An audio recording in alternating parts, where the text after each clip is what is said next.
We talk about organisational transformation being like a journey.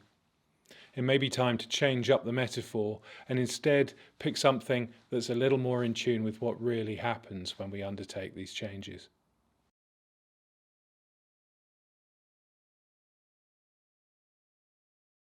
Hi there, I'm Richard Williams at More Minds Better, accelerating your organisation to the future of work. If you're new to the channel, please subscribe for our latest content. In this video, we examine the problem with the journey metaphor in organisational transformation. And we search for a new way to tell the story of how we make change. In the process, I'll introduce you to a new idea for scoping transformation. The common metaphor used for organisational transformation is comparing the process to a journey. The implication here is no undertaking of this kind is instantaneous. And that, of course, is true. There is no flip from before to after in the blink of an eye. Human organisations are rarely, if ever, fitted with a light switch to spontaneously and immediately change state. Nonetheless, there are dangers in allowing the transformation to appear like an unending journey. Travel, seemingly without end, is problematic. Ask any parent who's had a kid in the back of the car on a long trip. The repetitive wailing of "are we there yet" is a strong indicator of boredom, journey fatigue, and much worse behaviour on the way. And it's just the same with organisational transformation. The longer an organisation is declaring itself to be in transformation, the more we lose engagement from the very people we need for that transformation.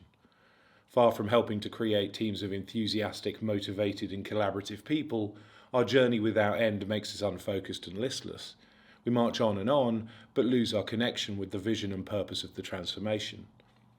At the heart of this transformation that never completes problem is a well-meaning misconception. We think that continuous learning, the organisation's ability to constantly improve and adapt, is somehow part of the transformation itself.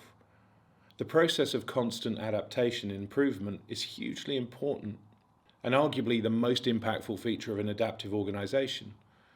However, this must emerge as a self-organising, business-as-usual capability, owned by the teams and communities, rather than an ongoing, governed and coached transformation activity. So a new metaphor for transformation may be useful here, one that avoids the trap of suggesting instant fix, but does have a sense of finality about the destination. That's why I compare transformation to moving home. When we move house, we know there's work ahead. It's not an instantaneous process, but it does happen in a time frame that is significantly shorter than forever. We need to visualize how the new house will look after we unpack on arrival. There are planning activities up front, services to think about and connect. We must pack and transport our valuables to the new location and throw out the stuff we no longer want or need. On arrival, we deliver furniture and boxes to appropriate destinations. Perhaps we stick to our original plans, but maybe we make some last-minute changes that fit better with the circumstances as we really find them. Finally, we finish unpacking in our new home and celebrate our success and all the hard work it took us to get here.